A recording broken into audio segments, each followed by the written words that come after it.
Pastor, buenos días, bienvenido a nuestro segmento.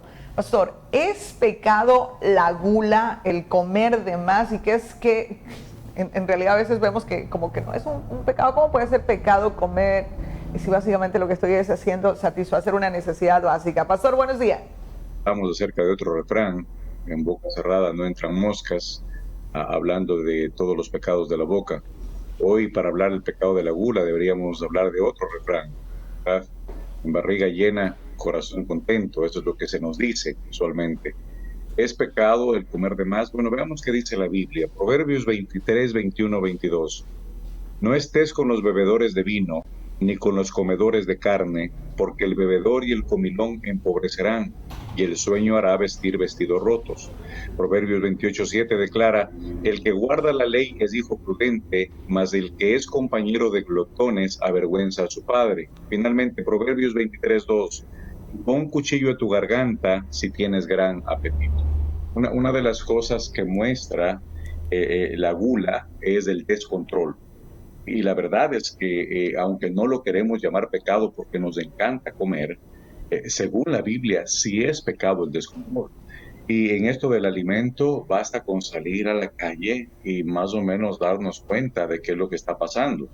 Ya en países de Sudamérica, acá en Estados Unidos, podemos ver gente que está siendo afectada su salud por el descontrol en la manera de comer.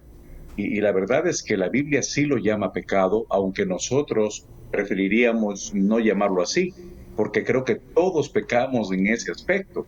Comemos de más, comemos cosas que no debemos comer, que afectan nuestro propio cuerpo. Y debemos recordar, nuestro cuerpo es templo del Espíritu Santo y dice la Biblia debemos cuidarlo.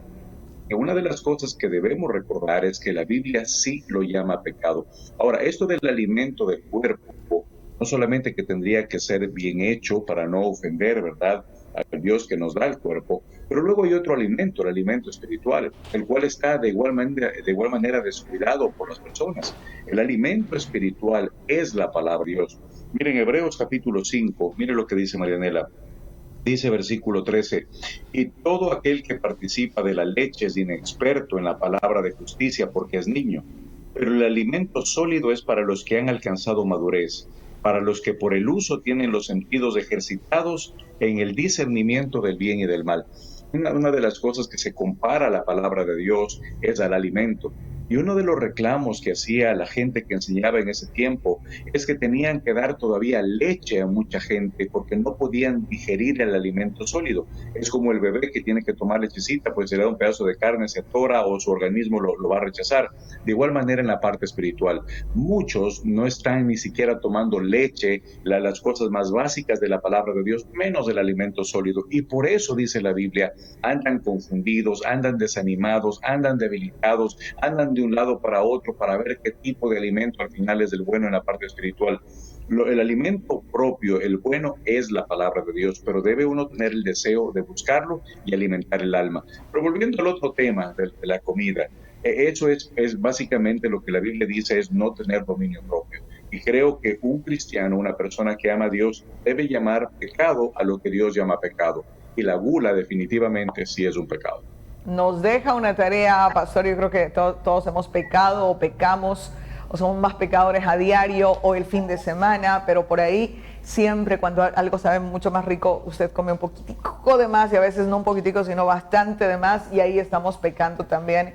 Y hay que tomar conciencia, y como usted dice, ese dominio propio que a veces es tan difícil de poder controlar, y ahí es cuando lo que usted ha señalado estos días, hay que ver cuáles son las cosas que yo tengo que corregir conmigo antes de empezar a criticar al resto. ¿Cuánto dominio propio nos falta en varios aspectos de nuestra vida que deberíamos invertir ese tiempo en mejorar como seres humanos y dejar de lado la crítica o estar pensando en los demás?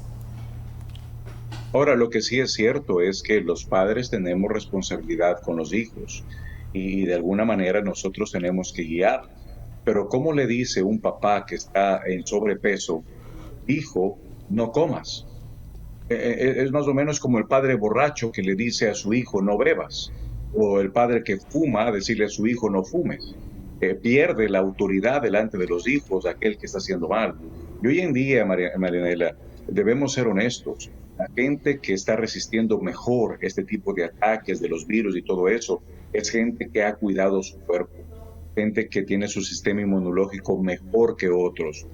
No que seamos mejores que otros en cuanto a lo importante delante de Dios. Un flaco, un gordo, un moreno, un blanco, un chino, lo que sea, somos iguales delante de Dios.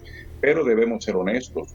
Aquellos que están cuidando mejor su salud tienen muchas posibilidades de resistir virus como el COVID-19.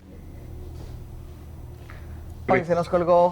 Está matando mucha gente hoy en día, de igual manera, por el descuido que hay en el cuerpo. Ahora, el pasado es pasado, no lo podemos cambiar, pero el presente siempre será una buena oportunidad para comenzar a tomar decisiones que ayudan en todas las áreas de la vida.